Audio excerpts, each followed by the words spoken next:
semua dosa orang Kristen itu sudah ditanggung oleh Yesus, dan itu membuat dunia kacau karena akan saling membunuh, berzina.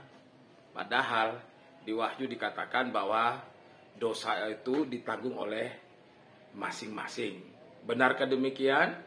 Salam, jumpa lagi bersama saya dalam Kristen Menjawab.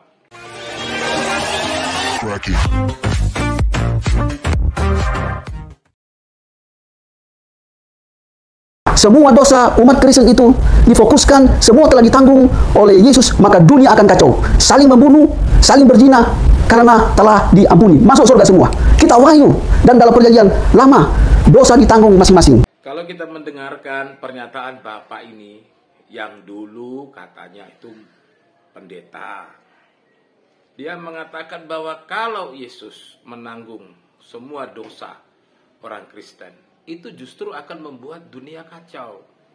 Kacaunya kenapa? Karena kalau Yesus menanggung dosa orang Kristen bisa berbuat apa saja.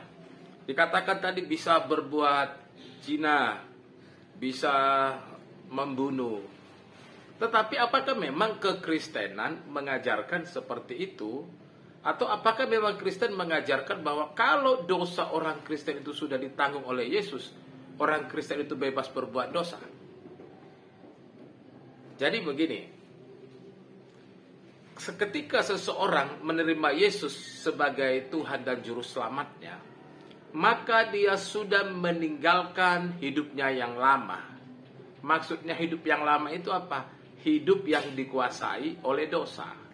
Jadi pada saat seseorang menerima Yesus sebagai Tuhan dan Juru Selamatnya, apakah dia bebas berbuat dosa karena dosanya sudah diampuni? Bukan.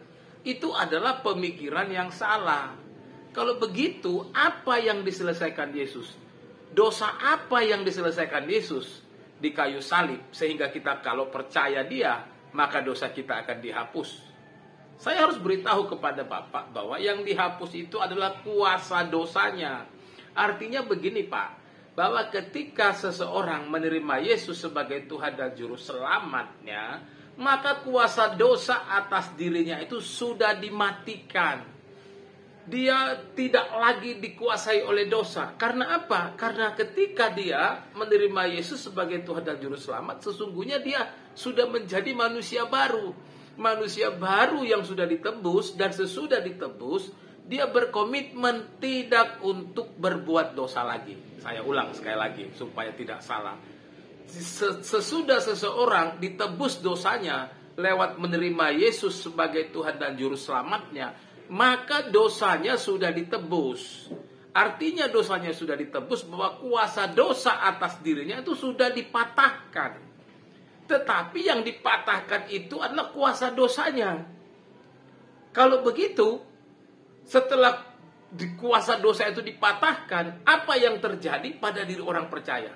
Yang terjadi pada diri orang percaya kepada Yesus itu adalah dia kemudian menjadi ciptaan baru, berkomitmen sama seperti Yesus. Tidak lagi berdosa, hidupnya akan selalu melihat kepada Yesus. Kalau Yesus itu tidak berdosa, maka orang Kristen itu pun kemudian dia berusaha untuk tidak lagi melakukan dosa. Apakah orang Kristen setelah dosanya ditebus kemudian bebas berzina, bebas membunuh? Tidak, justru kalau dia sebelumnya seorang pembunuh, maka dia harus menyesalinya dan dia komit untuk tidak membunuh lagi. Kalau sebelumnya dia pernah berzina, maka sesudah dia menerima Yesus sebagai Tuhan dan Juru Selamatnya, dia harus berkomitmen tidak berzina lagi. Jadi apa yang Bapak pikirkan itu terbalik. Bukan berarti sesudah dosanya diampuni, bebas berzina, bebas membunuh, sehingga membuat dunia kacau. Jadi itu logika terbalik gitu loh. Gimana sih kok bisa sampai terbalik-balik begitu? Dan satu lagi yang harus diingat itu adalah bahwa setiap orang yang berdosa, melakukan perbuatan dosa, walaupun kuasa dosa dalam dirinya sudah dipatahkan, tapi ingat, konsekuensi dosanya tetap harus dijalani. Kalau misalnya dia membunuh, kan ada hukum di negara ini yang mengatur. kalau membunuh itu hukuman penjaranya berapa. Dia tidak peduli. Apa pernah Anda lihat ada orang Kristen membunuh kemudian dia bebas dari hukum? Kalau dia berzina, kan ada hukum yang mengaturnya. Ada konsekuensi dari perzinahan itu. Jadi logikanya itu loh, terbalik gitu loh.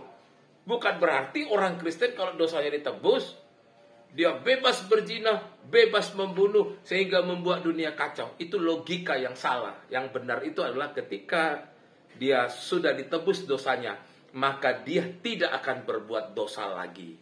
Di situ kuncinya. Salam, Tuhan Yesus memberkati.